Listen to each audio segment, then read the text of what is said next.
morning. The November 20th, 2025 meeting of the Johnson County Community College Board of Trustees is hereby called to order. Won't you please join me in the Pledge of Allegiance? Allegiance to the flag of the United States of America and to the republic for which it stands, one nation, under God, indivisible, with liberty and justice for all. All right, by way of roll call, we do have a quorum with trustees Mitchell, Jennings, Cross, Harmon, and me present. I believe trustee Smith Everett is going to be joining us by phone, but she's not here quite yet, so we'll go ahead and get started. And we'll start with awards and recognition in the student spotlight, and I believe that that's going to fall on your shoulders. Right. We have Celso Ruiz is going to come up. I think you're going to be very impressed with what he has to say.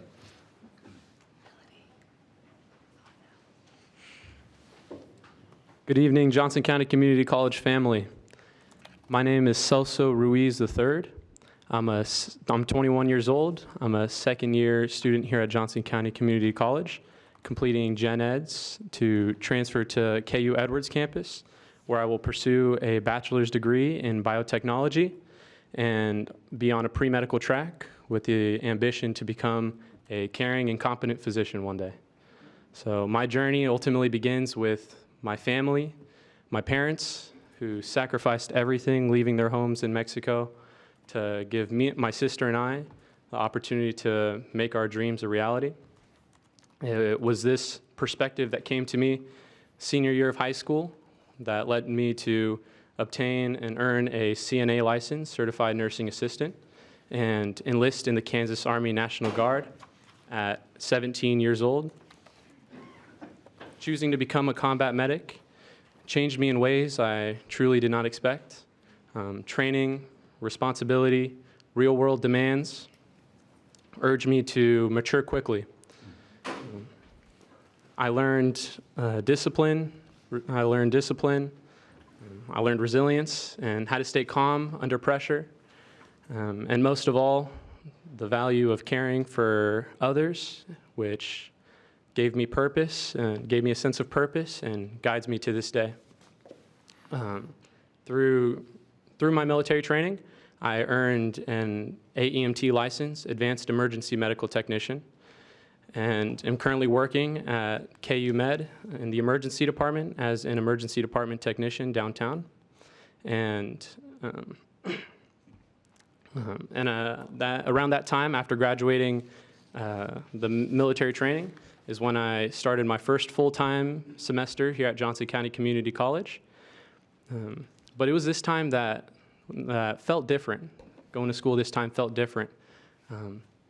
With the support of the honors program and the support of various campus resources like the Academic Resource Center, I became the 4.0 student that I had the potential to be. And through financial aid, like the Johnson County Community College Foundation Scholarship, I was able to experience the incredible biodiversity of Ecuador and the Galapagos Islands. And that was all through the Johnson County Community College Study Abroad program.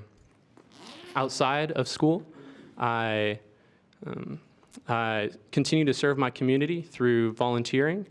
A phlebotomist at JDoc Health Free Clinic, which is a student-led free clinic, free health clinic that serves the uninsured and underinsured populations of Greater Kansas City. And I also returned to my high school alma mater I also returned to my high school alma mater and work with the health science instructors to mentor students, share my journey, and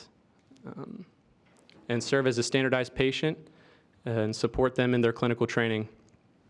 Ultimately, the lessons learned from my family, from military service, and my education strengthen my commitment to serve others and continue to guide me as I pursue a career in medicine.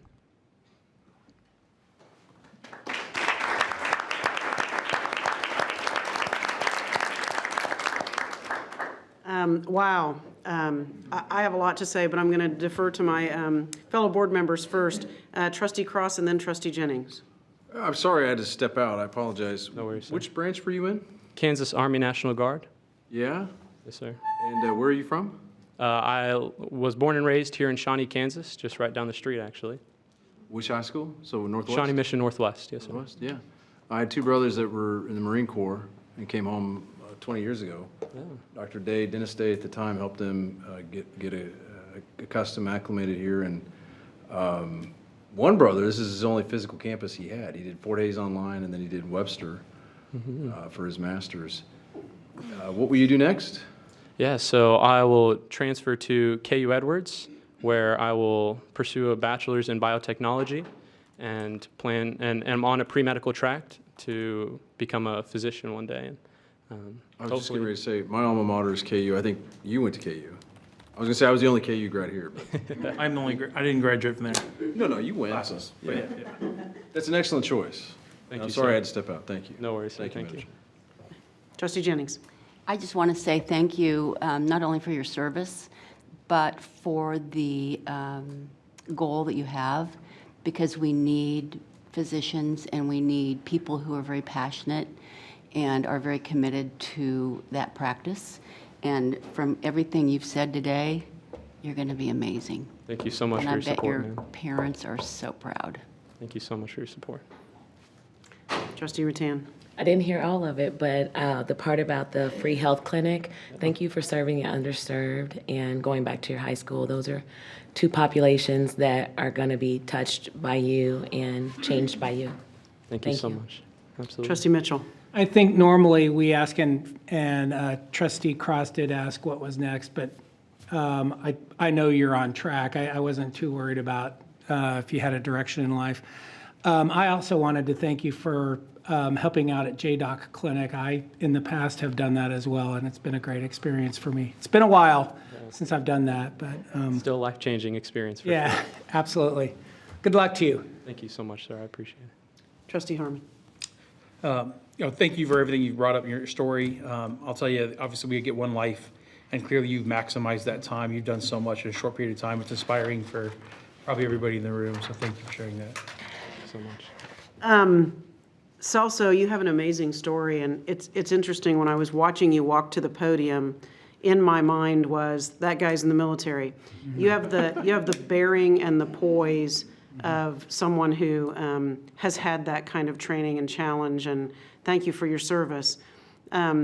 You're living a life of service, and not only that, but it sounds like you are mentoring others to live that same life, and that may be one of the best gifts that you're giving to your community, going back to your high school and talking to kids there about the journey that you've taken and helping them carve a path as well. You're going to do great things. You know, UMKC has a med school too, and so, you know, there's that, but you're going to do great things, and thanks for sharing your story with us. What an amazing journey. Thanks so much. Absolutely. Thank you so much. I really appreciate it.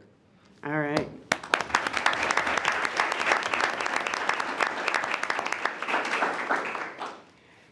I always love hearing those stories, and then we have to follow that, right? Right. All right. Next on the agenda is the open forum section of the board meeting. The open forum section of the board agenda is a time for members of the community to provide comments to the board. There will be one open forum period during each regularly scheduled board meeting. Comments are limited to 5 minutes unless a significant number of people plan to speak. And in that instance, the chair may limit a person's comments to less than 5 minutes. In order to be recognized, individuals must register at the door 15 minutes prior to each regularly scheduled board meeting. And when addressing the board, registered speakers are asked to remain at the podium, should be respectful and civil, and are encouraged to address individual personnel or student matters directly with the appropriate college department. As a practice, the college does not respond in this setting when the matter concerns personnel or student issues or matters that are being addressed through our established grievance or suggestion processes or otherwise is subject of review by the college or board. There are no registered speakers at tonight's meeting. And so that concludes the open forum section of the meeting, and that takes us to the board reports. And we'll start with the Student Senate report. And Oliver, it's good to see you tonight. It's good to see you guys as well. Hope everyone's excited for Thanksgiving break upcoming and you see their family. So, as a Senate, we've elected one new member, Rose Nahudi. Sorry if I messed up that name. We're running elections for the second Senate Secretary. Our secretary, Soraya, is leaving this semester to pursue academic goals, and we're running elections for a new secretary for next semester. Those results will be posted on the 21st of November. We've approved 2 funding requests from the African Caribbean Student Association, also from the Johnson County Student Veterans Association. We've had 3 new clubs: the Finance Club, the Roots and Routes Club, and the Psi Beta Club. Currently, there are 45 active clubs on campus. The Senate also sponsored the District Attorney's Office and Consumer Protection to host a table here at JCCC to help students with financial concerns or questions. We recently hosted an event on October 23rd called Trick or Treat for Kids. It was a lot of fun, very successful. We had over 100 students check in there, and we had over nearly 350 people come and attend that. We were so close to 350. It was a lot of fun there. But the big thing I want to highlight here is JCCC Gives. This is a big event that we run as a Senate. I think the most important. It's where we support underprivileged families here on campus. So these are people, not only students, but also staff here on campus. These are people who can't really afford gifts or necessary like coats or gloves or socks for the holidays. And so we work to get them those kind of gifts. We have 18 nominations this year, but only 12 of those have actually submitted a list for aid. If you're interested in making a donation to JCCC Gives, you can do so at www.jccc.edu/campuslife/student-life-leadership/student senate. That's kind of a long link. So you guys can just go to the browser and search up JCCC Student Senate.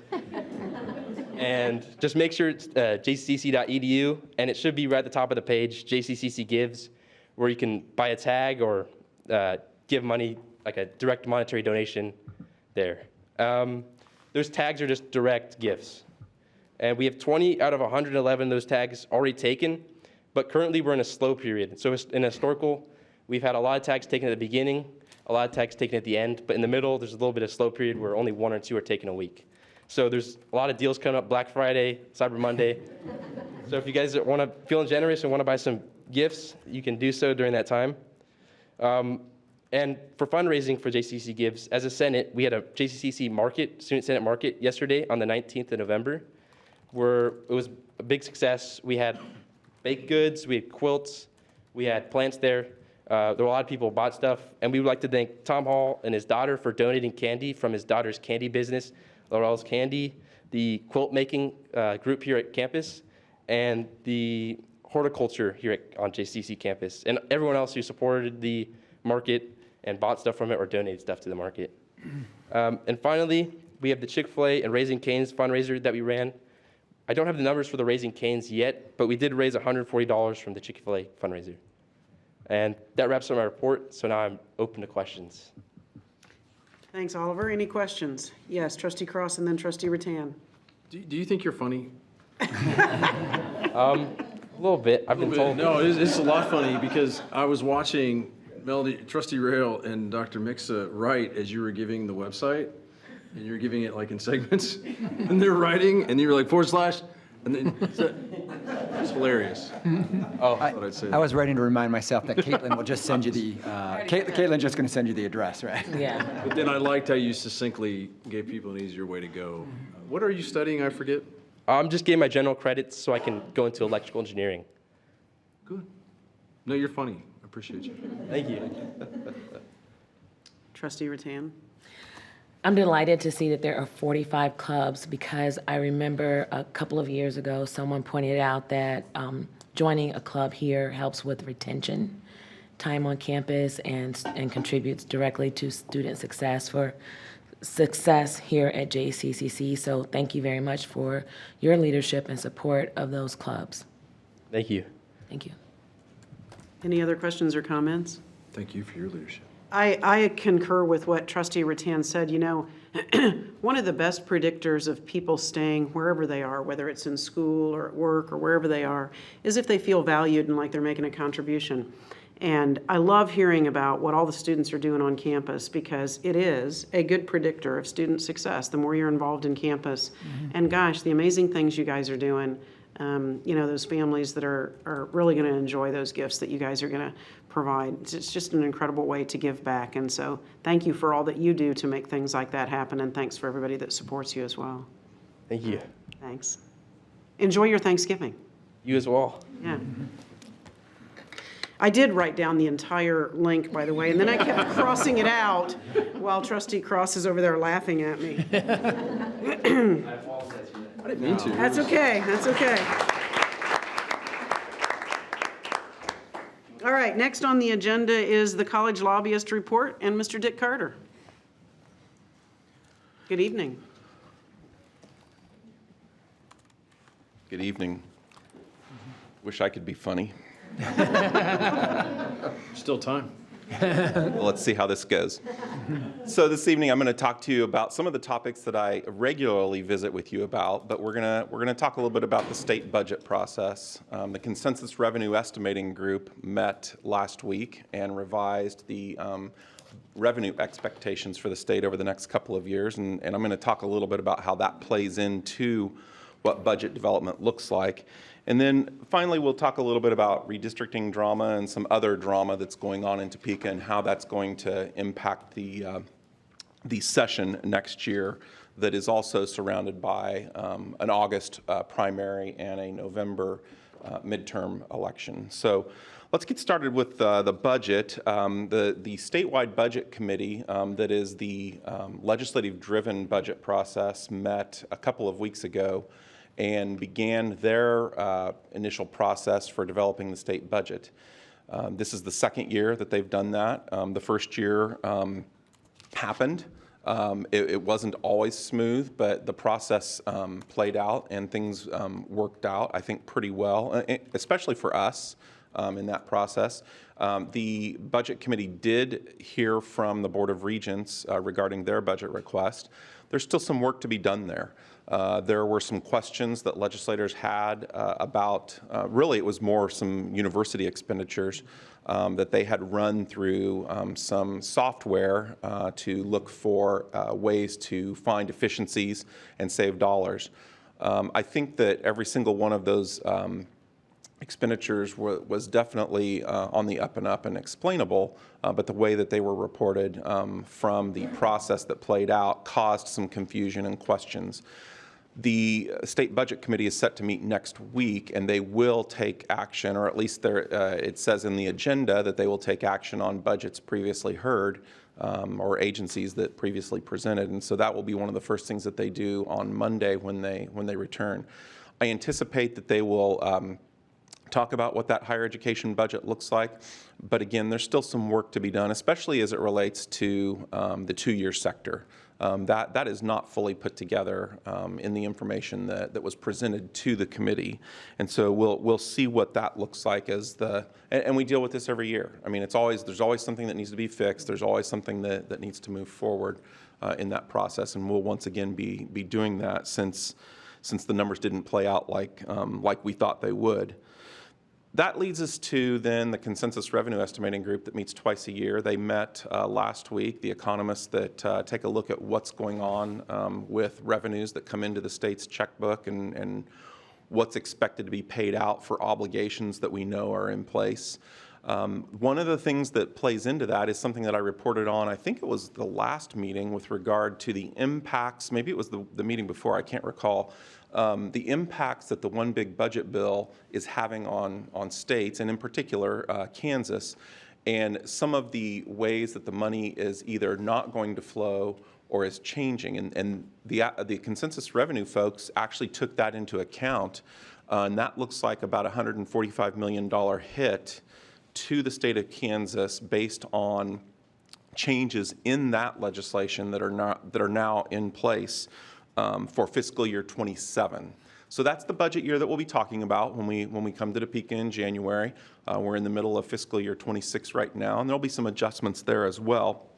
I guess the good news is that for the current fiscal year, those revenue expectations were adjusted up by 2%. We haven't really seen that recently.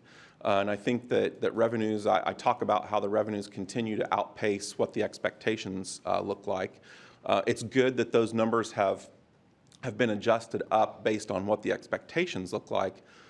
On the same side, part of the obligations from the One Big Beautiful Bill will play out in 27, 28, and so on to the tune of a few $100 million combined with other obligations that the state has. So I don't mean to paint the picture that that is responsible for what we see coming. We already know that there's some obligations and hits coming to the state budget in the out years. And so that's essentially where we're at. Is we'll probably be looking at not only flat budgets continuing, but I will think that there will be some proposals from legislative leadership to cut agency budgets. What that looks like, whether it's across the board, whether it's more surgical in nature, is yet to play out.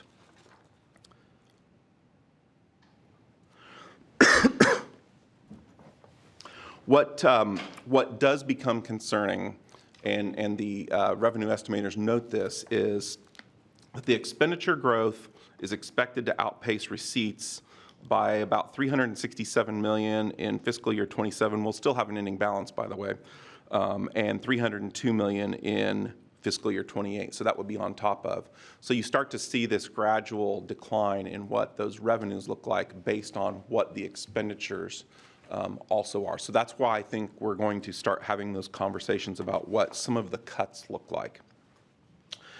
Let's talk about redistricting, and make no mistake, we will be talking about that in the January 12 beginning of the 2026 legislative session. Even though there wasn't a special session called, there will be bills that look at what those maps could look like. I don't believe that there are votes to pass those maps. We're also seeing play out in other states some legal action, which I think you would also see in Kansas. It would just be a much shorter timeline, given that the legislature would conclude its business mid-April. You've already got people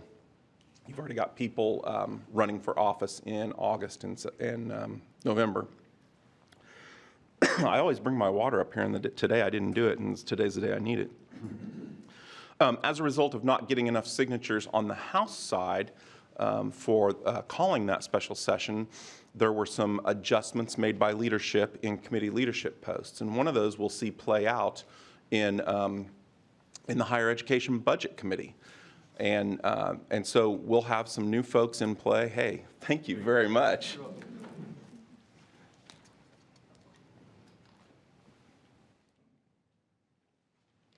So we have some new folks that'll be in leadership roles in the House Higher Education Budget Committee. One of them here is local. Representative Adam Turk will take over as the chairman of that committee, and Representative Kyler Sweely from Hutchinson will be the vice chair on that committee. And there's been some committee shakeup as well. There'll be some additional, there'll be some new members on that committee. There are other committee shakeups across other areas of the legislature, some that don't really impact the college. But there will be some new folks and new faces on the Appropriations Committee as well. And so we'll be working with those folks to make sure that they know what the community college story looks like, but more specifically, what the JCCC story looks like and how that compares to other community colleges. And so we have a little bit of work cut out for us in education, and it'll be quick because once again, we're going to have that rapid accelerated session like we've had in the past.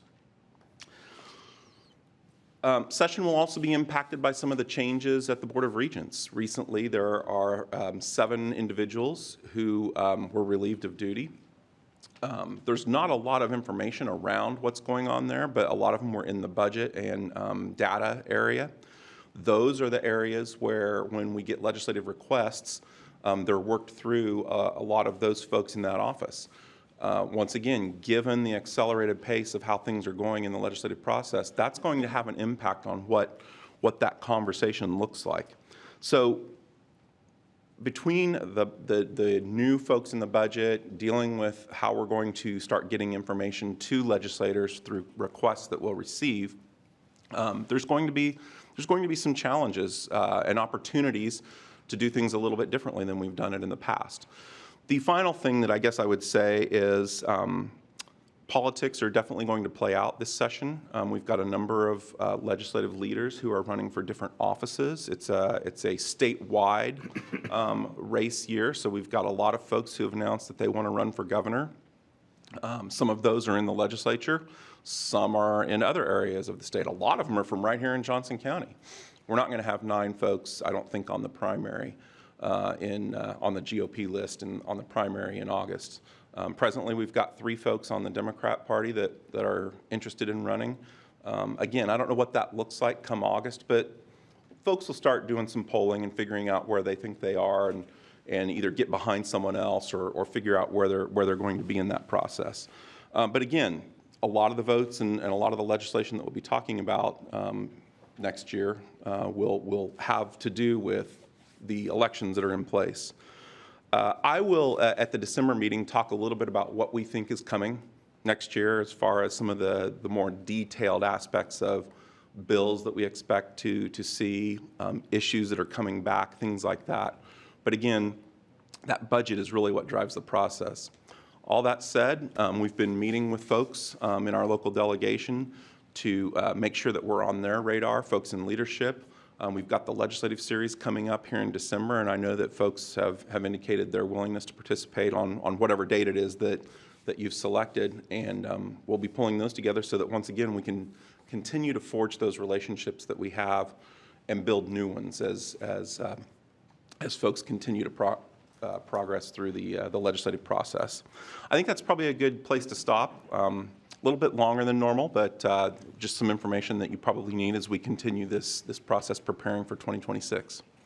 Yeah, that was a lot of information. Thank you for your report. I'll defer to my colleagues first behind the dais. Any questions for Mr. Carter? I'm just curious. Oh, just Trustee Rattan, go right ahead. In your report, you say that the people who were replaced because they didn't vote for the redistricting, is that typical that if people don't vote along, you lose your leadership position? Yes, certainly that's one of the things that plays out in politics, and we've seen it in other, as a result of other issues, or if folks weren't coming along with what leadership would expect for a vote. Certainly you see it in those chairmanship positions. Leadership has tabbed you to be a chair of a committee or a vice chair of a committee, and you're expected to follow along with the company slogan. And if that doesn't happen, then there are usually, there's a result from that. And so, yeah, that's what we're seeing. So it's not an unusual act? Not unusual. It was expected? No. Okay, thank you. Trustee Cross. I briefly interned in Topeka years ago. Chairs of committees, like, those are years in the earning, right? Their seniority and experience. It's not easy to be a committee chair. Yeah, I mean, I think that's usually how the process works. Interestingly, seniority is not much more than 6 years in a number of cases across the legislature. And so because we have so many committees, that has given the opportunity to a number of folks to be in those chairmanships, just because seniority isn't as senior as maybe it once was. It's certainly an opportunity. It's going to be harder, I think, for legislative leadership to govern if they've got new people who are learning what they need to do with respect to whichever committee they're on. Any update on, like, who's going to get us? On who's going to what? Which district do we go into? Who's going to get all of us Democrats and moderate Republicans? I got to check with one of the statewide. I'm sure you could place a bet on it, but I no, there's no idea. And It's been a chilling reality, I think, for some legislators and ambitious people in Missouri and other states to realize, oh God, somebody's got to get them, and we've got to go somewhere, literally. So. I don't know if you had any update on that. Like, I think the one response that I would provide is that from talking with a number of legislators, specifically on this, they have indicated that they have received more communication and more emails about this issue than many issues in the past. And folks are saying that they do not want their constituents are telling them they do not want this mid 10-year reapportionment. And so that's coming directly from the mouths of legislators. And whether or not they're in leadership, we're hearing that narrative almost across the board from a number of people that they're getting lots of communication on this very issue. well, I always try to operate in good faith, believe it or not. And I think it stuns me who watches this and who doesn't watch this, in terms of people in the legislature and other leaders and people who we get money from, and we appreciate that. I think for certain ambitious people, they should be careful whose endorsement they want. There's one notable potential frontrunner for governor who's desperate for someone's endorsement, and I don't know that he wants that endorsement. So, look, it's probably the legislature's right to do this. I think it's unfounded in the middle of a decade while we're waiting on the next census. We usually have that fact and reason to support a redistricting effort, right? So, they can do it. There's just, for every action, there's just consequences. And I appreciate your report, and I do appreciate the length of it because it helps me learn. I mean, a lot of this I know is publicly available, but I appreciate you condensing it in a palatable form. So thank you, Madam Chair. Any other questions or comments? I'm just curious, last year this budget process was kind of a brand new thing, and there were lots of stumbles along the way, or confusion, I guess, rightly so. Do you get the sense that it's going to go a little smoother this time around with that experience kind of under some folks' belts? I think that's the hope. Yeah, and certainly we have a point to start with, just based on last year's experience. I think that again, I don't know how it will play out in the House and Senate. The House did it first and sent it over to the Senate. Meanwhile, the other body, while the one was working on it, just didn't really have much to do. The governor made an 8-stop tour of the state of Kansas, and I think that at least on the House side, we'll see. I could be wrong. But we'll see, again, parts of that conversation go into what the development of the budget looks like. And I know that certainly happened last year when the House was assembling the budget. They took the governor's budget recommendations alongside what they were working on and worked to blend them. So I think we'll see something that's very similar to how it worked last year. All right. Well, thanks for your report. Safe travels back to Topeka. Thank you.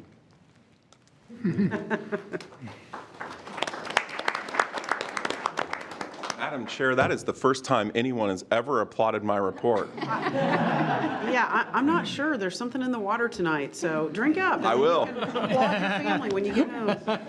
It's time to give thanks. Yeah, there you go. All right, next up is the shared governance report, and Ann Turney, I understand you have some good stuff for us. Oh, I sure hope so.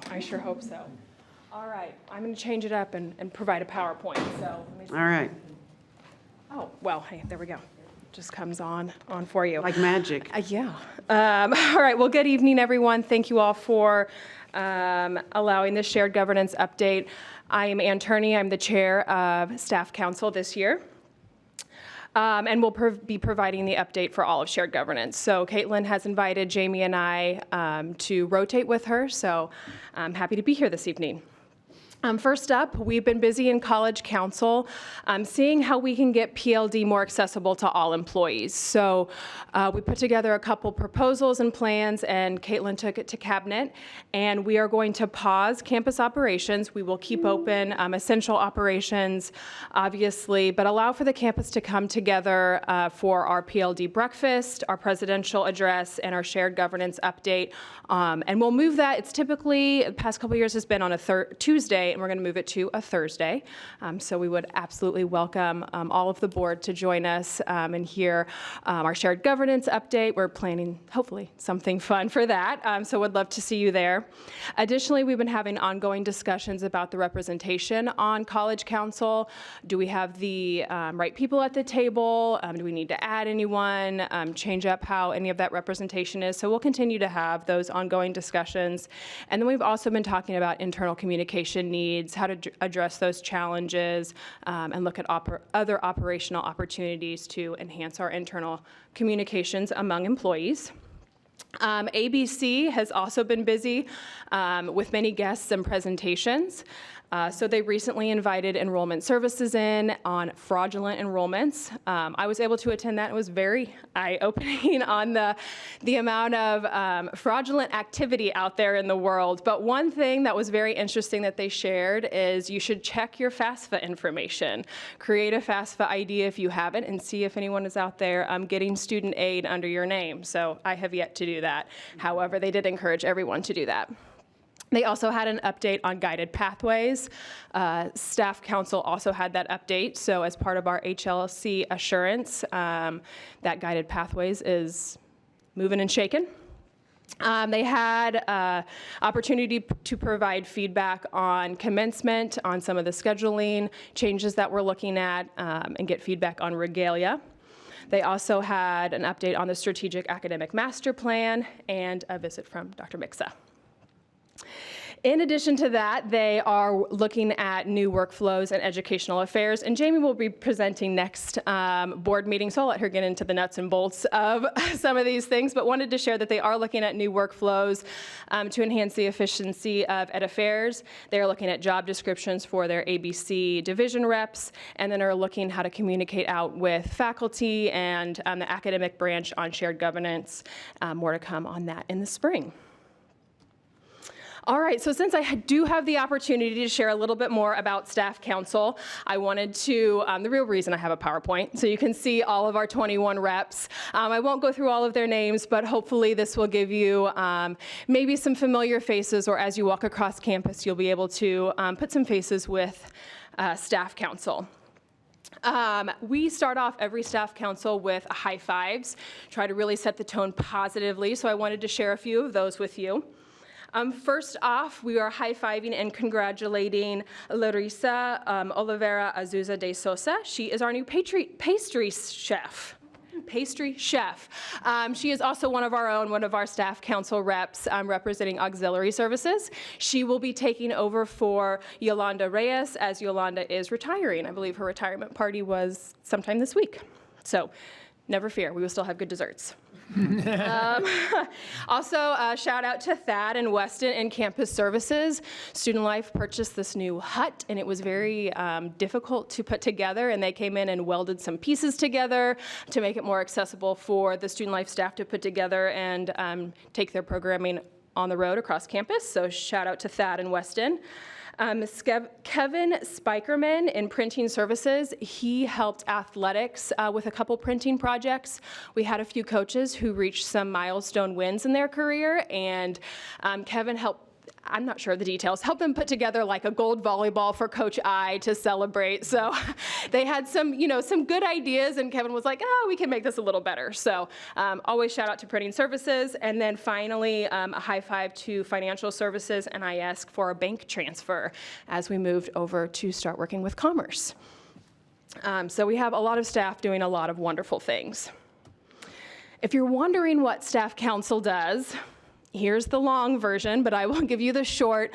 We are the part of the shared governance body that advocates and represents staff, working with College Council, working with campus leadership to really provide that voice for all staff, part-time, full-time, regular positions, temporary positions, and advocating for shared staff goals. We look to help foster communication and transparency, ultimately to support the college and its mission and values.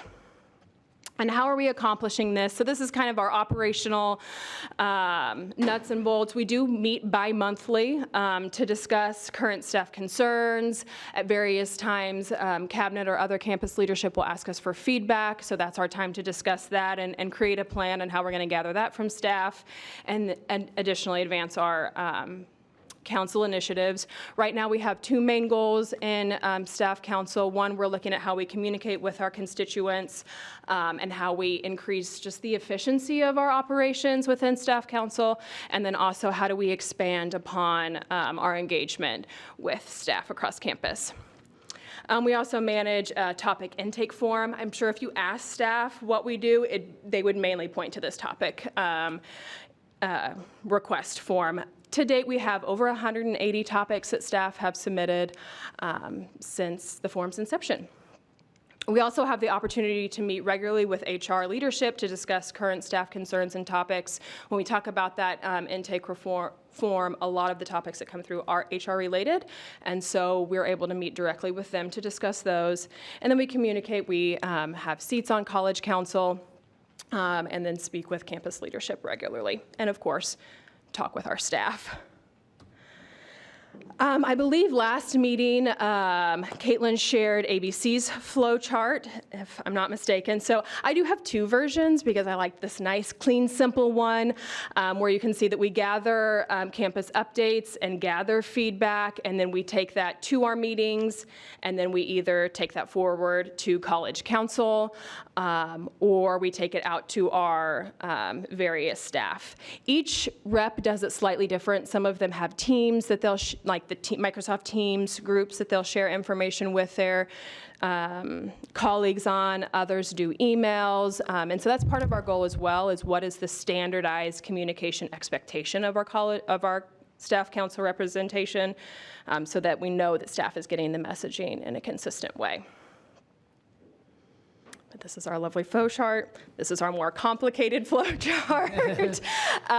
So you can just kind of see how a staff concern goes through that channel, either through the topic request form, individual conversations with staff council. Then we do discuss each topic that comes through the form in our meetings. And then we decide if it's appropriate for a staff council, and then take it onward. If we need to escalate it, we'll escalate it. If we need to do information gathering, we'll do that. And then just kind of work it through the process depending on what the topic is. I don't know if you want me to describe this any further. Okay.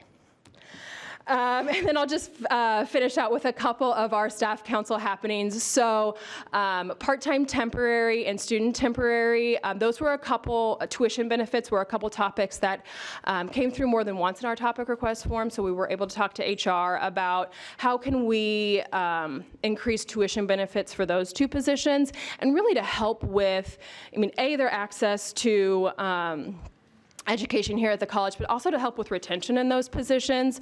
A lot of individuals, this is anecdotal from my experience, we're getting in the PTT positions and then we're trying to find a PTR position or a staff position that did have the in-county rate and the 3 credit hour, and so the retention of those PTT positions was a little tough. But over the summer, that was approved to give those positions those tuition benefits.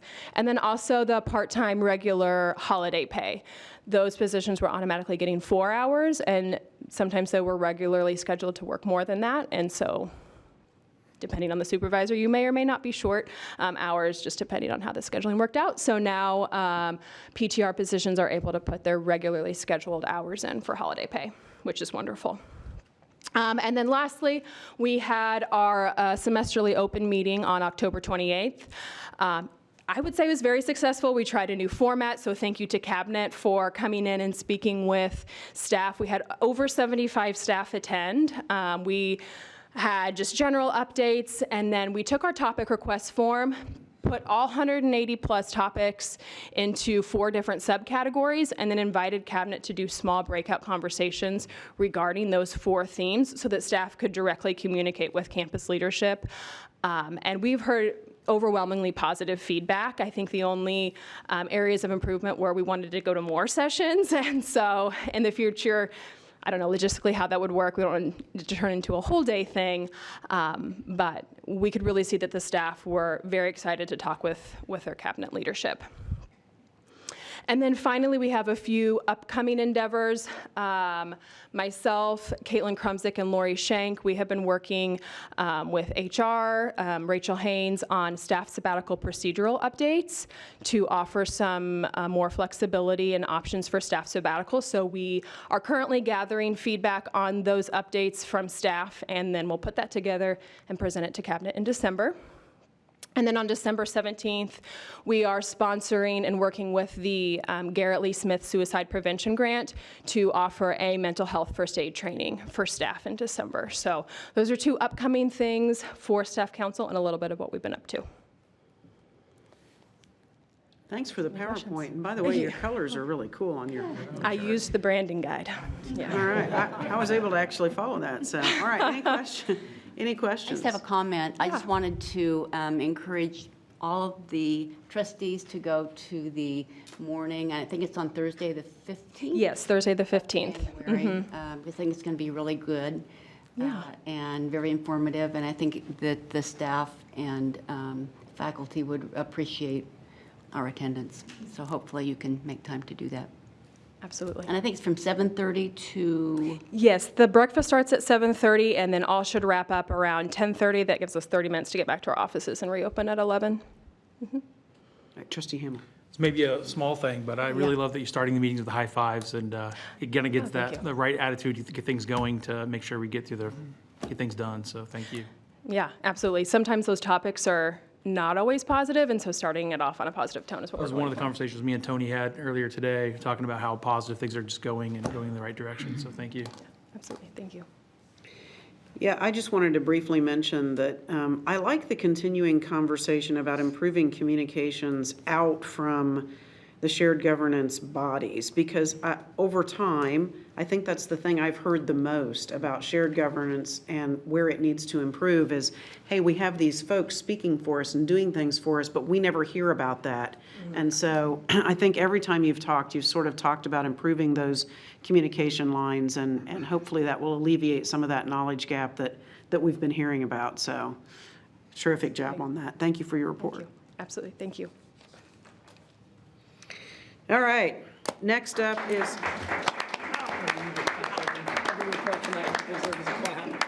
is this a trend? Yeah. I kind of like it. I kind of like it. All right, next up is the Faculty Association report, and Irene Olivares.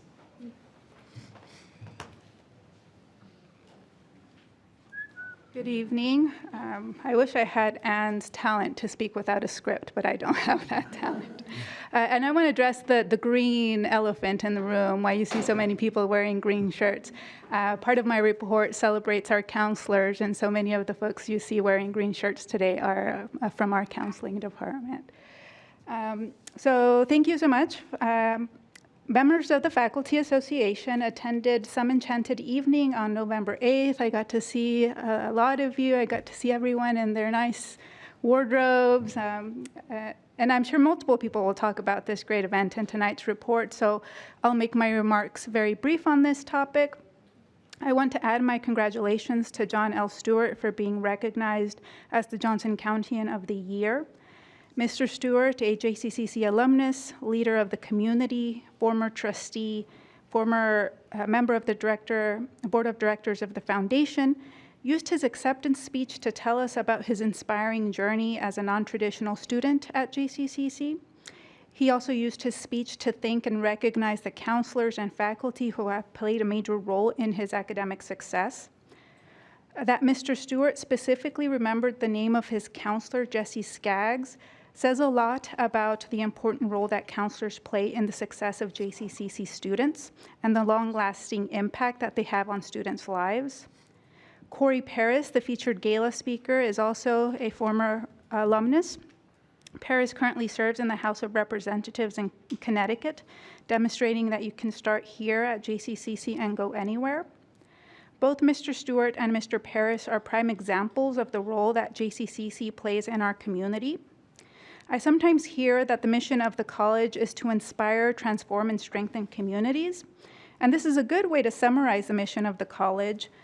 But in our effort to be concise, we must not forget the full mission statement, which is that JCCC inspires learning to transform lives and strengthen communities. Inspiring learning is the action that allows us to live out the mission of the college. For the rest of this report, I want to take up two questions. How do we inspire learning? And what is needed to inspire learning? So first, how do we inspire learning? Our professors are celebrated practitioners in their fields, and they bring the joy of practicing their craft to our students. For example, last month you heard from Associate Professor of Journalism Michael Price, a distinguished documentarian who inspires his students in the journalism department by sharing his experiences and his work. Price's last film, A Tale of Three Cities, just won a Mid-America Emmy earlier this month. Faculty members inspire learning by attending conferences to learn about new methods and innovations they can bring back to their students. For example, in October, Jonathan Vallejo, Associate Professor of HVAC Technology, participated in an industry forum at KU where he connected with leaders from private companies and partners from 6 universities across the country. Attending these conferences allows faculty members to foster connections with industry partners and to use these connections to benefit our students down the line, connecting them with potential employers and other partners. Faculty members also inspire learning by developing new courses to meet educational and workforce needs, like the Computer Information Systems Department that created a new class on artificial intelligence, and that's something that was included in your packet this month. Faculty members also inspire learning by creating opportunities for undergraduate research. This summer, you heard from the Chlorella Cavaliers, who were one of 5 national champions in the U.S. Department of Energy's Algae Prize. And biology professor Heather Seitz advised and mentored these student researchers. Professor Seitz, along with chemistry professor Melanie Harvey, lead a National Science Foundation grant that focuses on creating course-based undergraduate research experiences known as CURES. And it's because of JCCC's leadership in CURES that the National Community Colleges CURE Conference will actually be held here in May of 2026. And these are just a few examples of the way that our faculty members inspire students and inspire their learning. I move on to my next question: what is needed to inspire this learning? To inspire learning, faculty need college support to be able to attend conferences. For this, the college has invested in various ways to provide funding for conference registration and faculty travel to conferences. To inspire learning, faculty need time to work on special projects that will build on their teaching strategies and content knowledge.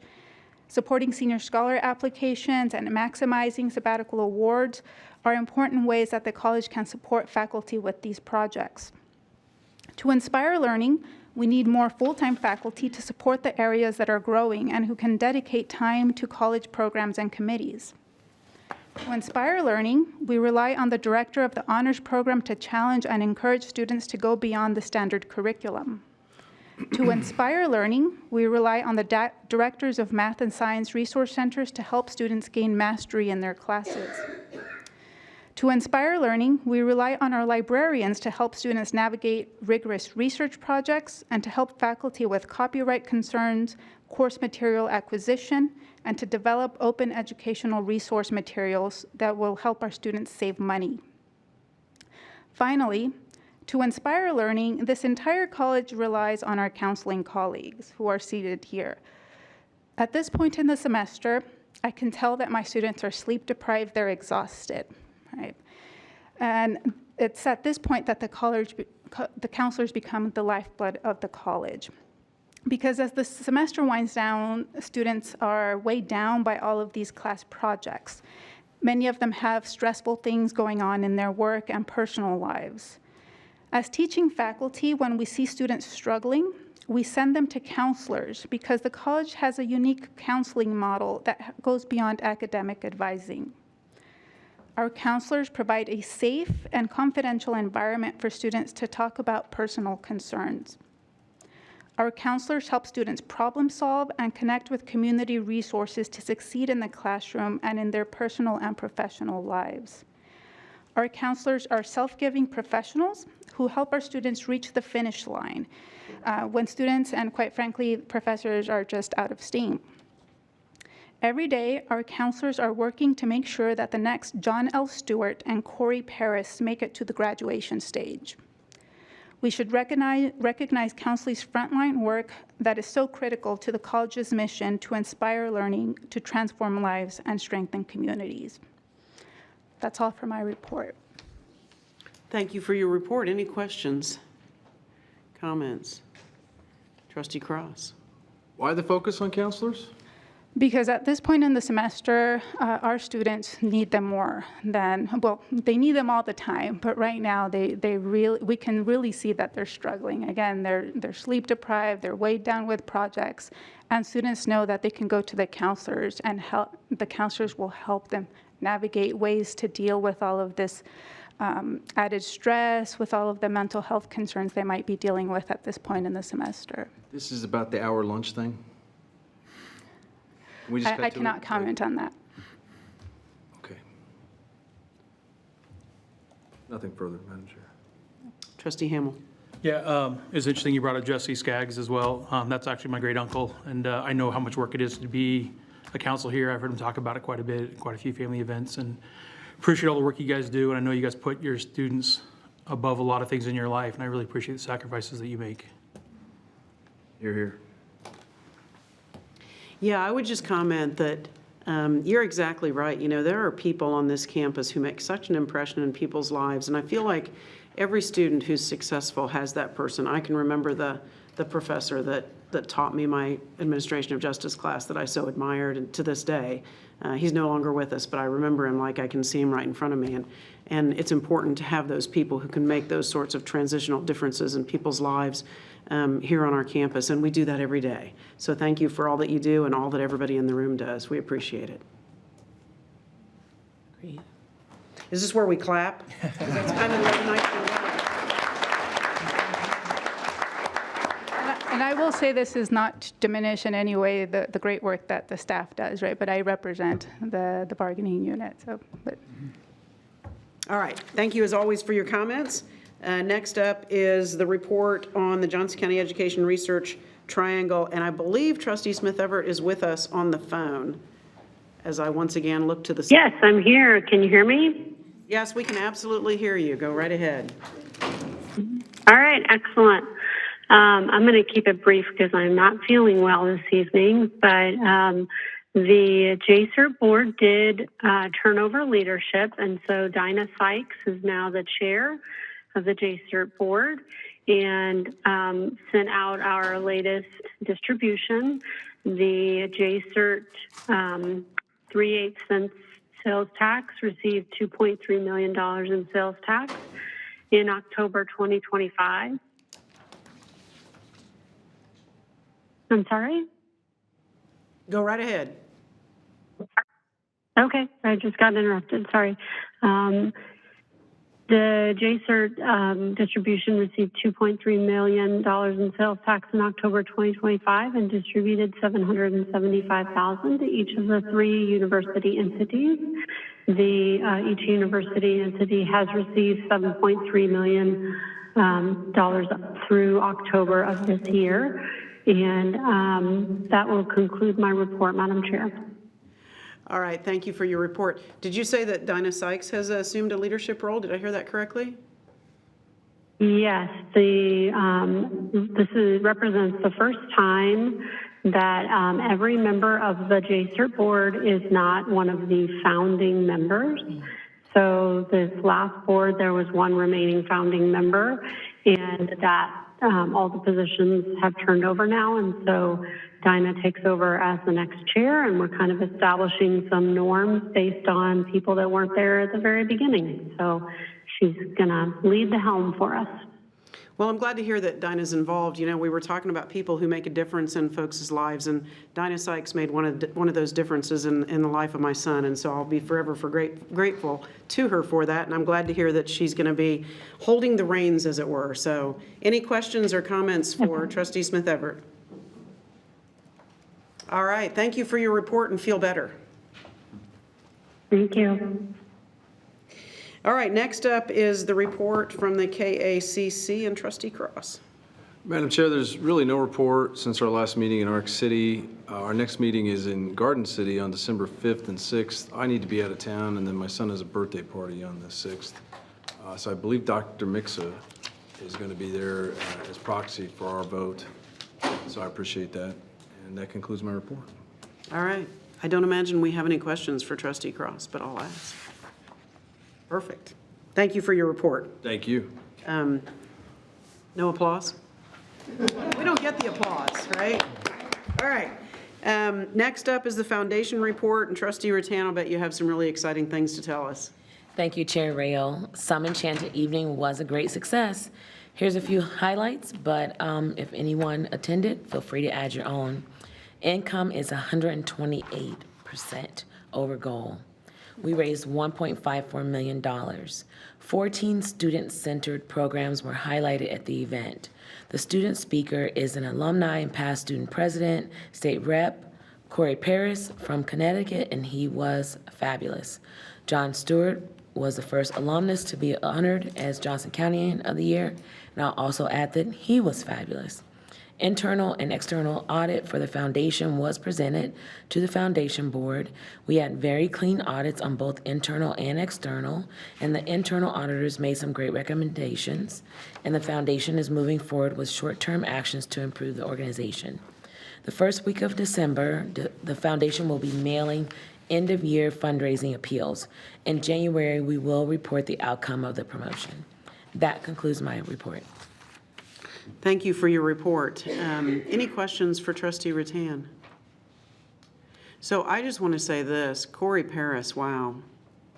And I was talking to Corey, he actually remembered me, which was truly amazing to me, but when he used to come before the board back when he was a student here, he was just this young kid, you know, giving us his Senate report, and look at him now, what a tremendous success story, and what an incredible public speaker. I would hate to follow him like ever at any kind of event. But it was a tremendous success, so thanks to everybody who helped us reach the goal that we did, and for everybody who helped with the event. Next up are committee reports and recommendations, and we'll start with the Audit Committee report, and I'll deliver that report. The Audit Committee met at 9 o'clock in the morning on Thursday, November 6th, right here in this room. Corey Robinson, the audit manager from Reuben Brown, presented the annual financial statement report for the year ended June 30th, 2025, and informed the committee that the college is expected to receive an unmodified opinion, which is the most favorable type of audit report that we can receive. The committee made the following recommendation. It is the recommendation of the Audit Committee that the Board of Trustees accept the recommendation of Audit and Advisory Services to approve the audited financial statement for the year ended June 30th, 2025, and I will so move. Second. Motion made by Chair Rail, seconded by Trustee Rattan. Any discussion? All in favor, say aye. Aye. Opposed? Motion carries 5-0 because Trustee Cross has stepped out for a moment. Jeff Johnson, Director of Audit and Advisory Services, presented the results of the JCCC Foundation audit. He reported that the audit team had conducted a comprehensive review of the foundation's internal controls, identifying some opportunities to strengthen some of those controls and improve operational efficiency. Key observations reported have all been reviewed and accepted by Foundation management, and action plans have been developed to address each finding. Mr. Johnson also commended the Foundation team for their collaboration and expressed appreciation for their partnership throughout the audit process.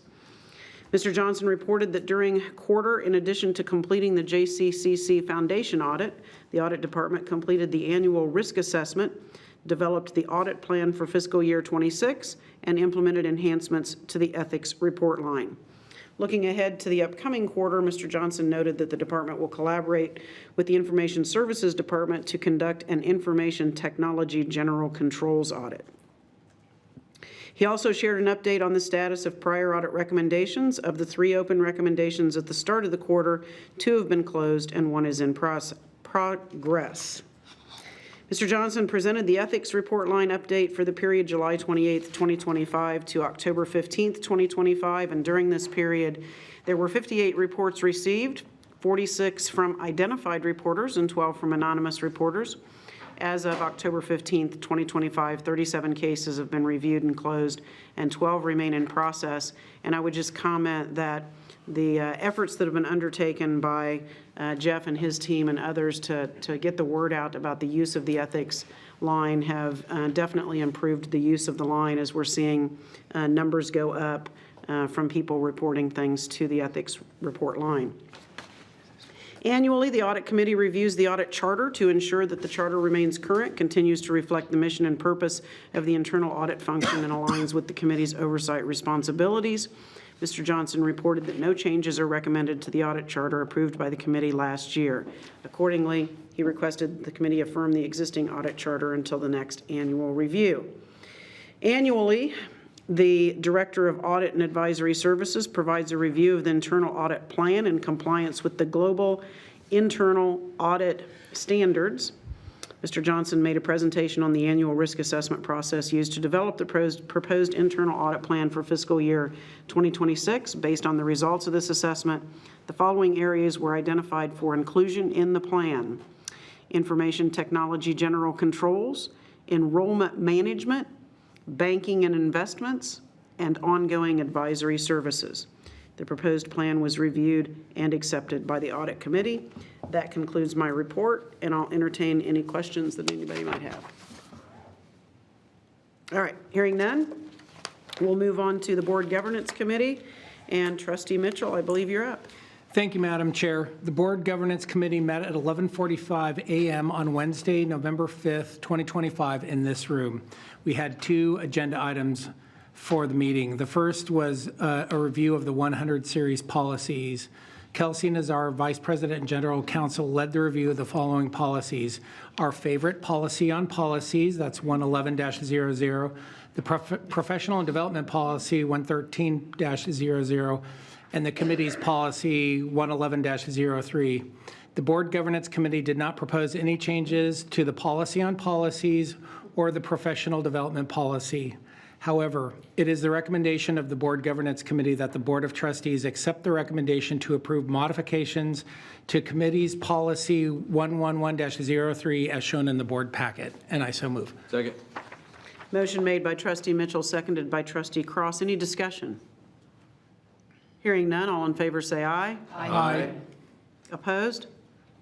Motion carries 6-0. You may proceed. Thank you. The second item on our agenda was to evaluate miscellaneous board policies, and the Board Governance Committee was given the opportunity to discuss any board processes that may need to be evaluated or improved. The committee did not identify any board processes to review at this time. And Madam Chair, that concludes my report. All right, thank you for your report. Any questions or comments for Trustee Mitchell?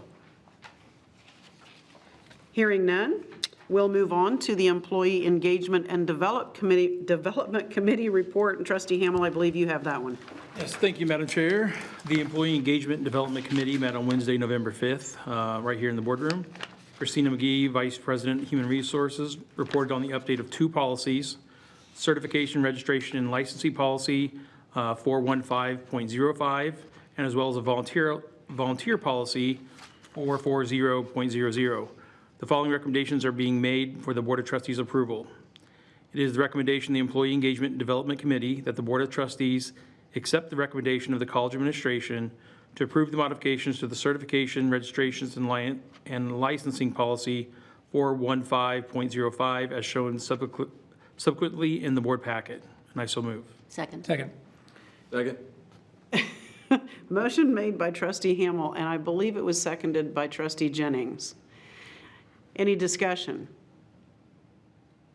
Hearing none, all in favor say aye. Aye. Yes. Opposed? Aye. Motion carries 7-0. You may proceed.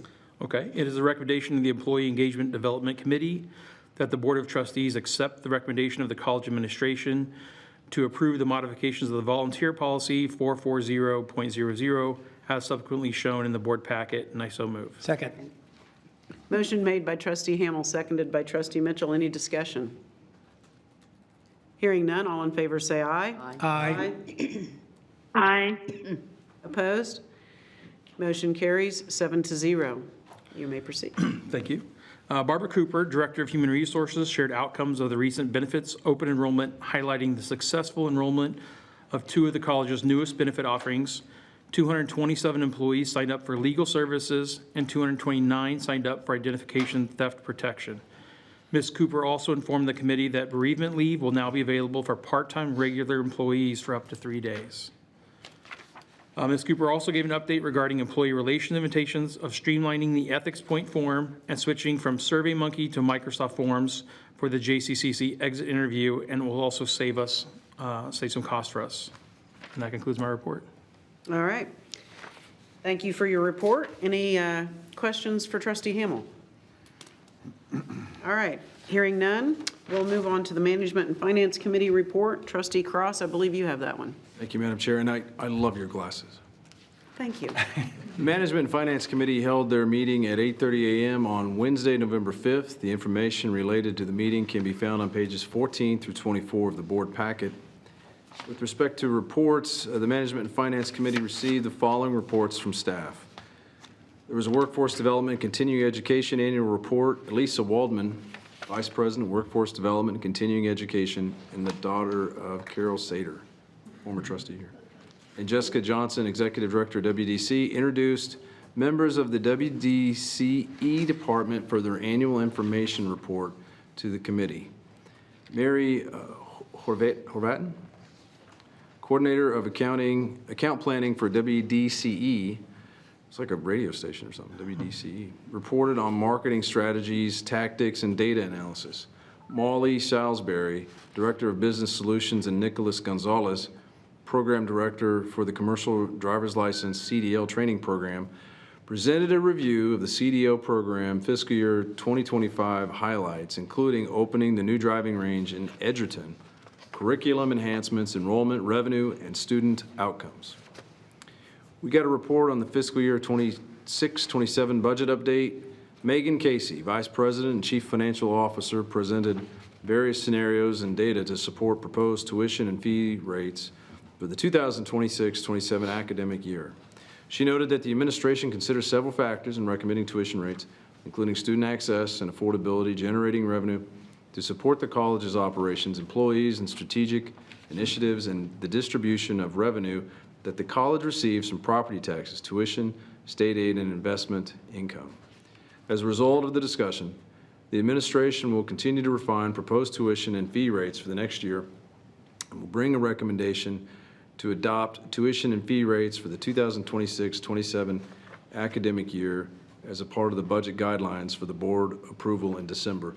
And I will note that I personally suggested to staff and our administration that I thought perhaps tuition and fees should come up to be more in line with inflation, as so many other things have, and that would only be fair in line with everything we have going. With respect to other agreements, Rachel Lears, Executive Vice President for Finance and Administrative Services, presented agreements with Evergy and the Johnson County Library. Details can be found in the consent agenda portion of the November 20th, 2025 board packet. With respect to capital acquisitions and improvements, we received a progress report from Tom Hall, Associate Vice President, Campus Services and Facility Planning, provided the committee with the information on facilities projects from the capital acquisitions and improvements matrix. Matrix summarizes and monitors budget and actual expenses for campus services projects and includes payments through October 31st, 2025. Management and Finance Committee has the following recommendations to present this evening. Review and update policies. Rachel Lears, her title aforementioned, reviewed the recommended modifications to the Protection of Minors on Campus Policy 613.00, and the recommended changes clean up the language used in the policy. It is, Madam Chair, the recommendation of the Management and Finance Committee that the Board of Trustees accept the recommendation of the college administration to approve modification to the Protection of Minors on Campus Policy 613.00 as shown subsequently in the board packet, and I so move. Second. Motion made by Trustee Cross, seconded by Trustee Mitchell. Any discussion on the policy? Hearing none, all in favor say aye. Aye. Aye. Opposed? Motion carries 7-0. You may continue. Thank you, Madam Chair. With respect to procurement reports and recommendations, Jim Fikert, Executive Director, Procurement Services, presented 5 recommendations. On the Student Center entry site lighting upgrade, it is the recommendation of the Management and Finance Committee that the Board of Trustees accept the recommendation of the college administration to approve the proposal from Pro Circuit in the amount of $153,397 with an additional 10% contingency of $15,340 to allow for the possible unforeseen costs for a total of $168,737. And I so move. Second. Motion made by Trustee Cross, seconded by Trustee Mitchell. Any discussion? Why do we have lighting on whatever it is we're lighting up here? That's on the north side of the Student Center. We're replacing the illuminated handrails with a different style of lighting that's a little more reliable. Well, why do we light it up? I'm not trying to be difficult. Why do we have lighting on handrail? Did it There are help us steps today? there and an entrance, so it's a safety issue. Did it work today, like when the power went out? It would have not, but it was daylight when the power went out, so Right. it's fortunate timing. All right, never mind. I'm just curious. No, nothing further, Madam Chair. Okay. Any further discussion? Hearing none, all in favor say aye. Yes. Opposed? Motion carries 7-0. Trustee Cross, you may continue. With respect to HVAC improvements, Madam Chair, WHCA, CLB, GEB, and CSB buildings, holy government, Batman. It is the recommendation of the Management and Finance Committee that the Board of Trustees accept the recommendation of the college administration to approve the proposal from Stanger, did I say that right? Yes. In the amount of $397,377 with an additional 10% contingency of $39,738 to allow for the possible unforeseen costs for a total amount of $437,115. Madam Chair, I so move. Second. Motion made by Trustee Cross, seconded by Trustee Mitchell. Any discussion? Hearing none, all in favor say aye. Yes. Aye. Opposed? Motion carries 7-0. You may continue. With respect to multimedia services, MMS, audio-visual equipment, Madam Chair, it is the recommendation of the Management and Finance Committee that the Board of Trustees accept the recommendation of the college administration to approve the cooperative purchase from AVI SPL LLC for a total expenditure of $252,404. And I so move. Second. Motion made by Trustee Cross, seconded by Trustee Jennings. Any discussion?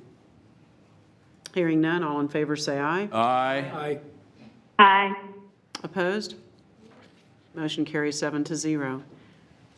You may continue. Next, Madam Chair, we have 88 doors, hardware and labor, and it is the recommendation of the Management and Finance Committee that this Board of Trustees accept the recommendation of the college administration to approve the cooperative purchase from the Integrated Opening Solutions, IOS-KC, for a total estimated expenditure of $200,000 for the fiscal year 2026. And I so move. Second. Motion made by Trustee Cross, seconded by Trustee Mitchell. Any discussion? Hearing none, all in favor say aye. Aye.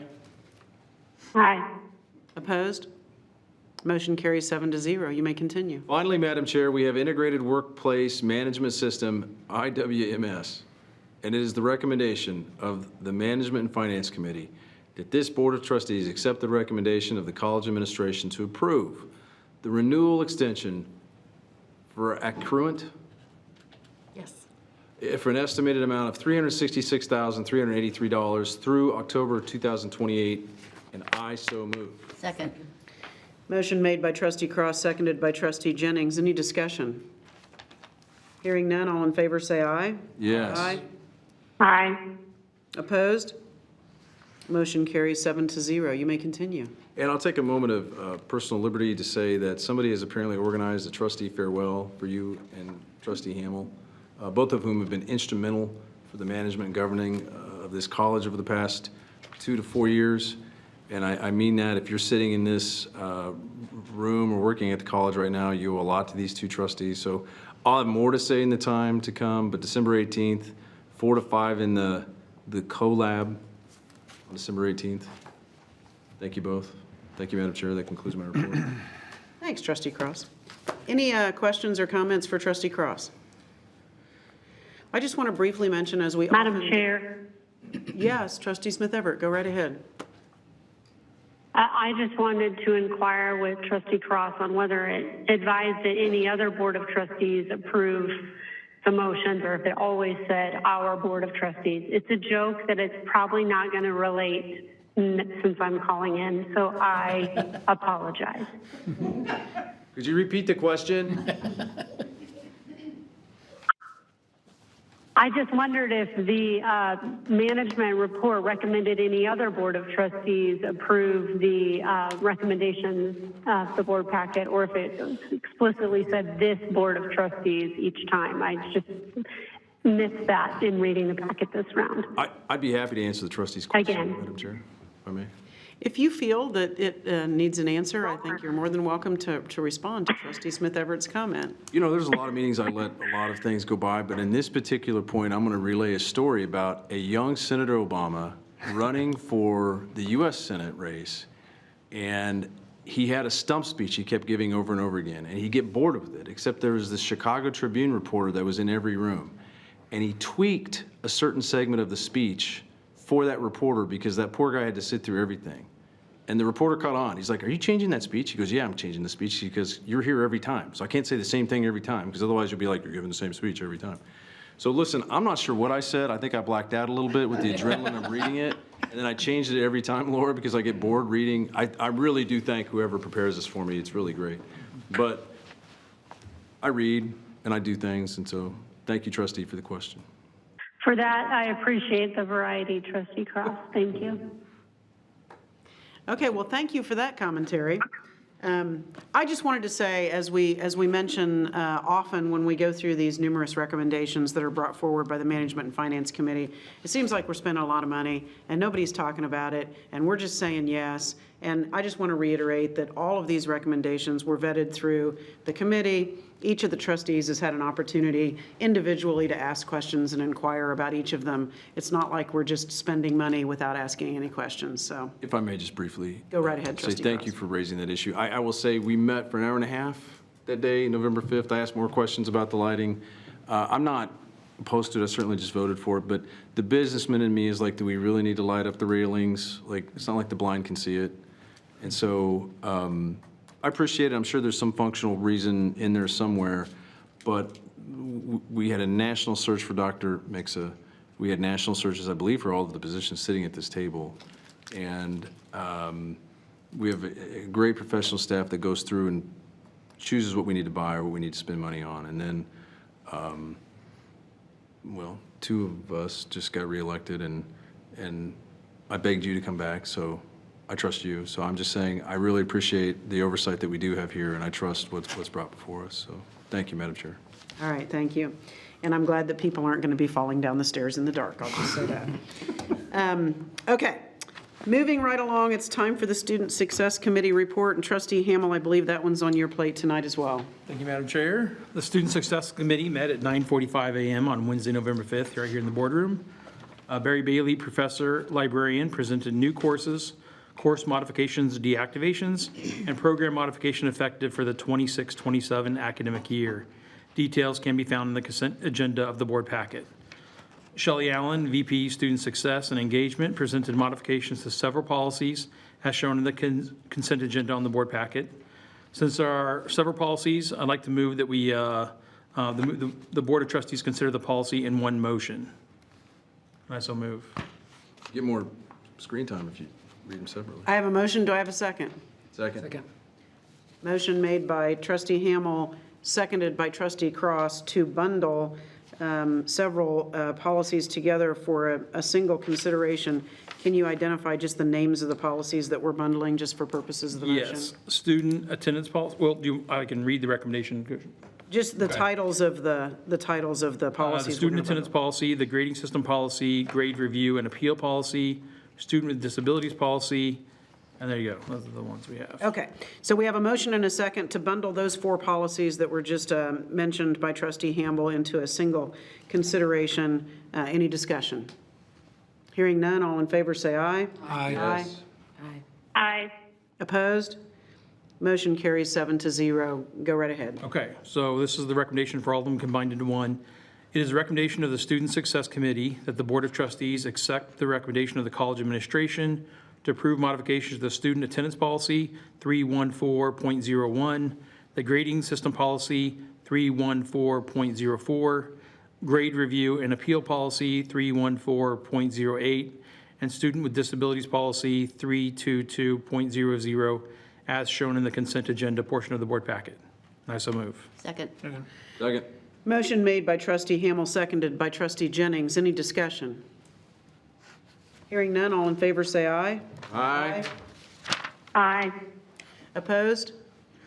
Motion carries 7-0. You may continue. All right, thank you. Tony Tompkins, athletic director, provided an update on athletic department. He said there are 172 JCCC student athletes and 64% earned and maintained a 3.0 GPA, and 34 students earned a perfect 4.0 GPA. Tony highlighted many successes of the 24-25 teams, including the national tournament champions of women's basketball and NJCAA Region 6 champions in baseball, softball, volleyball, and women's soccer. He said the teams stay involved in community events by helping with food drives for JCCC Food Pantry on MLK Day, making kits for the homeless in the area. Natalie Allman-Briers, Director of Institutional Planning and Research, provided an annual update on IPR and said IPR plays a critical role in collecting, analyzing, and dismantling data to support institutional planning, decision-making, and accountability. Reporting and compliance are a major part of IPR, which includes submitting data to KBOR, IPEDS, and HLC. The office also maintains web-based reports and analytics that are available to all JCCC employees. Other aspects of the IPR office is special studies and surveys on student satisfaction, retention, and graduation rates. Looking ahead for the office includes working with colleagues across campus in support of evidence-based decision-making for a strong and effective institution. Leroy Cox, Dean Business Division, provided an annual update on the division. He stated the business division consists of several academic departments: accounting, business administration, economics, fashion merchandising, design, hospitality management, legal studies, business law, and marketing management. With 5,529 students and 17,071 credit hours this fall, he announced 4 departments are busy preparing for third-party accreditations. He shared the FM&D department was recognized as one of the top 10 community college programs and was heavily involved in the successful Match Made in Heaven event. Leroy was excited to announce a $250,000 donation to FM&D in support of long-term sustainability and historic fashion collection. He said, in the marketing management department, faculty took 6 students to the International Career Development Conference, and 3 students were selected as finalists. He said hospitality management department is hosting a high school culinary competition on November 7th and 8th. The accounting department has modified tax classes and hopes to have department-ready participation in the IRS VITA in spring of 2027. In closing, Leroy said the strength of the business division is the faculty who are actively engaged in inspiring learning and transforming life and strengthening communities. And that concludes my report. Thank you for your report. Any questions or comments for Trustee Hamel? I just wanted to give a shout out to our student athletes. So I found this interesting when I was reading the board packet, that not only are our student athletes winning, like championships all over the place, but we've got 64% that are a 3.0 or higher, and 20% that are a 4.0 GPA. That is amazing. And so a big shout out to Tony, our AD, and all the work that all those folks do to help our student athletes be successful both on the field and off. All right, next up is the treasurer's report, and since you're having so much fun, Trustee Hamel, I think you can take that one as well. Thank you, Madam Chair. The board packet includes the treasurer's report for the month ending September 30th of 25. Some items of note include the general post-secondary and technical education funds, which are primary operating funds of the college. An ad valorem tax distribution of $7.3 million was received from the county treasurer in September. During September, the college made a semi-annual payment to the Series 2017 certificates of participation in the amount of $3,078,628. Expenditures of the primary operating funds are within the approved budgetary limits. It is the recommendation of the college administration that the Board of Trustees approve the treasurer's report for the month ended September 30th of 2025, subject to audit, and I so move. Second. Motion made by Trustee Hamel, seconded by Trustee Cross. Any discussion? Hearing none, all in favor say aye. Aye. Aye. Opposed? Motion carries 7-0.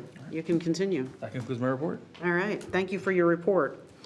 That brings us, Dr. Mixa, to your monthly report to the board, and we're excited to hear what you have to tell us. All right, well, it's been extremely busy, it seems like, as we get close to the end of the semester. So I would like to throw out a big thank you to all the faculty, staff, and administrators for all the work they're doing with our students to help them get across the finish line. Rena, I also appreciate your report where you talk about that idea of inspiring students, transforming their lives, and strengthening the community, because that's really what we're trying to do as a community, so that's wonderful. I'll start out with some information around the idea of enrollment. Enrollment for our spring semester is looking really strong. Now, that could be because an enrollment date or whatever it is, but at this point in time right now, we are up about 10%, both in credit hours and in head count, so that's wonderful. Also, a shout out to Elisa and her team. They are continuing to work on their enrollment as well, too. They've hit about 40% of their enrollment goal, so they are right on track to get to where they need to be.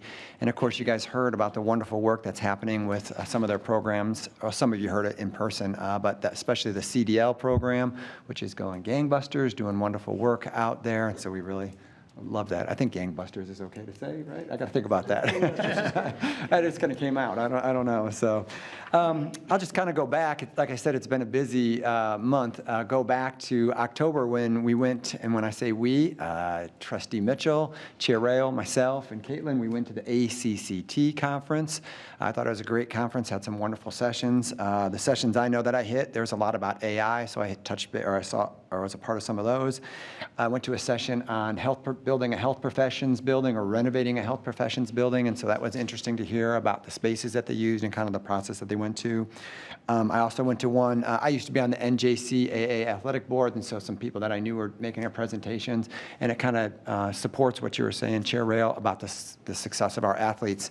And that's really a retention. It's not only just about athletics, but it's also about retention and the work that they do there to keep them there. I know I was an athlete, and it was like I had a group right away when I was on campus and helped me there as well, too.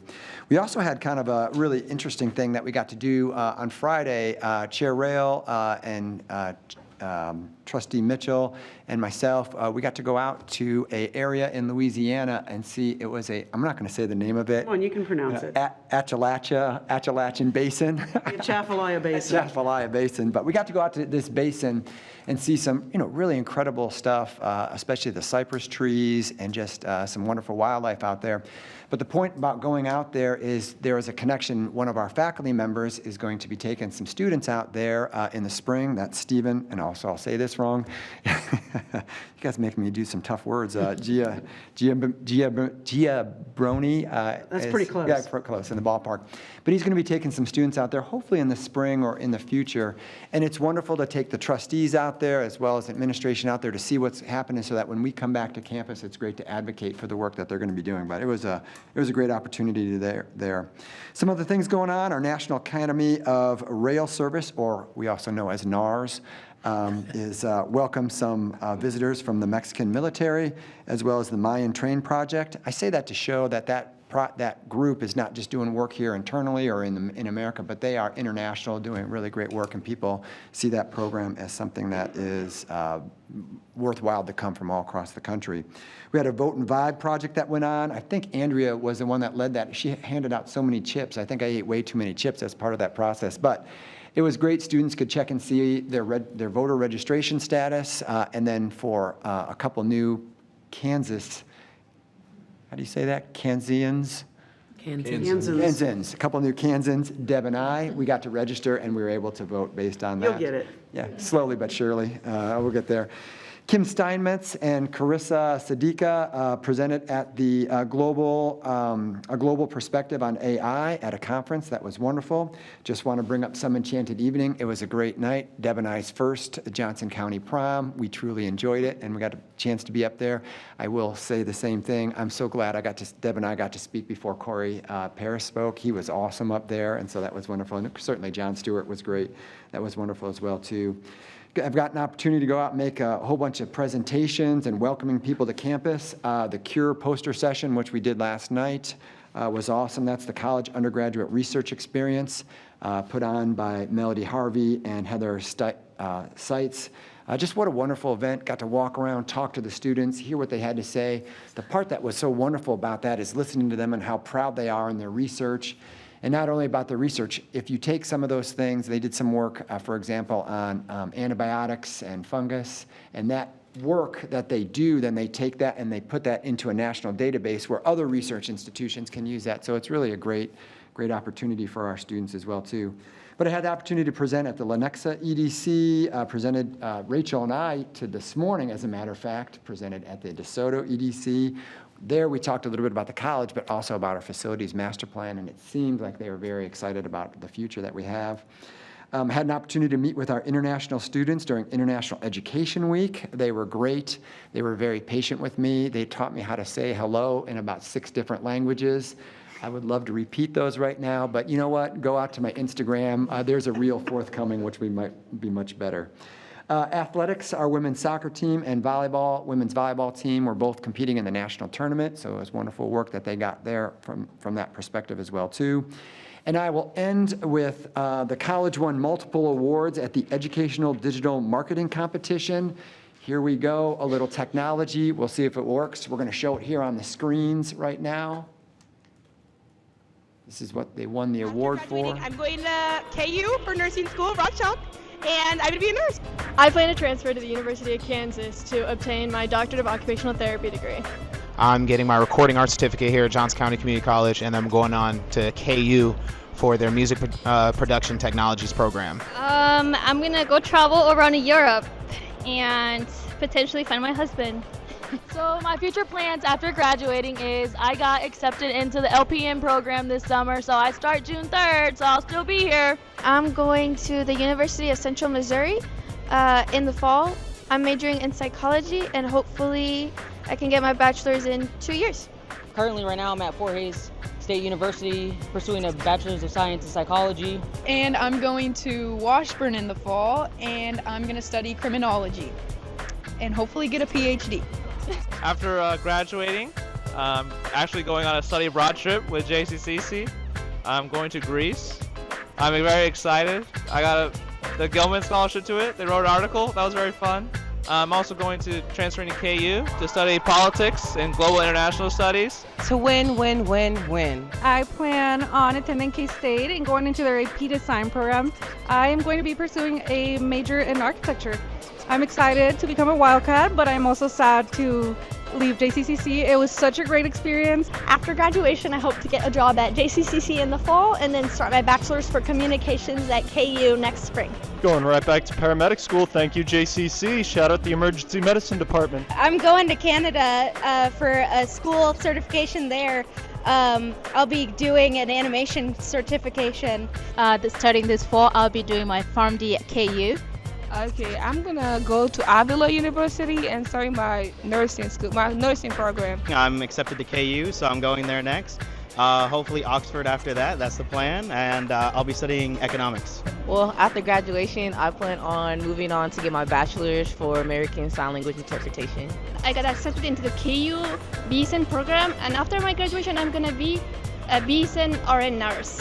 I'm so excited. So I'm going to transfer to the UMKC and I'm going to do pre-dental. I'm going to get my bachelor at biology and then dental school. My plan is to go to KU studying photojournalism and motorsports photography. I transferred to UMKC this spring and I'm studying political science and a minor in business. I'm currently also studying LSAT exam, preparing for LSAT and then going to law school hopefully 2026. My future plans after graduation, I'm continuing my dance career at UMKC.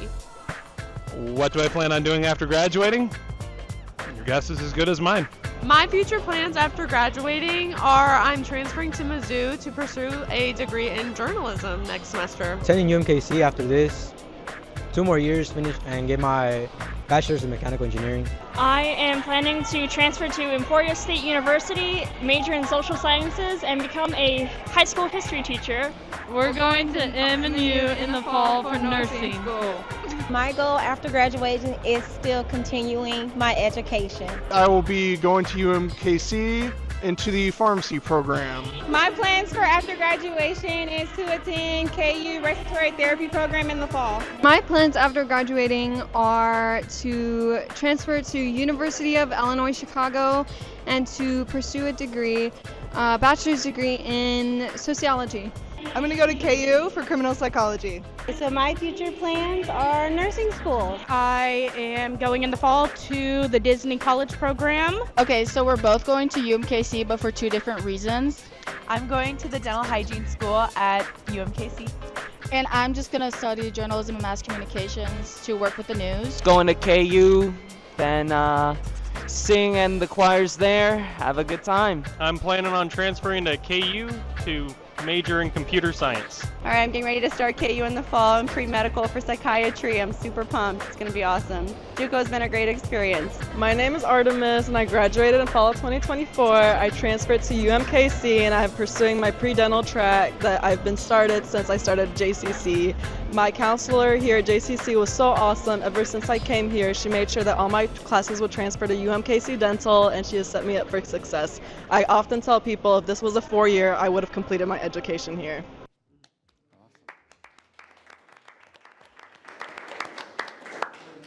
So you can see some of the awards that were there. So, and the last thing, I'll just kind of reiterate what Trustee Jennings said. If you can make it to our PLD day in the spring, I think I'm going to have some remarks, but I think the fireside chat, that might be putting too much information out there, that might be coming, will be interesting for you guys to listen to me a part of. Thank you very much. That's my report. All right, thanks for your report. Lots of exciting stuff going on. Trustee Cross and then Trustee Rattan. I think Trustee Rattan was first. Do you have any reasons why the head count has made such a very nice jump for spring? I think this is the largest one we've seen in my 4 years that I've been here. It's very nice to see, but it's also nice to know the reasons why so we can try to replicate them. So I just looked at our data person, and they're going to slice it up, but it's really probably too early to tell right now, because it just could be that maybe we got a whole bunch of high school enrollments in before we did last year, or maybe we started a week early. There's just a variety of things. But give us a couple more months as we move forward, and we'll be able to kind of slice it and dice it a little bit. Now, I set you up, and you were supposed to say, because I'm here. That was a softball. Spoon-fed this to you. One of the things I try to be is humble. We are the best community college in the history country. of JCCC, Trustee Rattan. And I absolutely love this video. Yeah. Great. Yeah, it is awesome. They did wonderful work. That concludes my comments. Thank you. And thank you for the softball. I'll hit it better next time. Trustee Cross. We have a Cavalier mascot? Yeah. Absolutely. John Dude Claude. was wandering around in the back. He's at Cav Craze every time.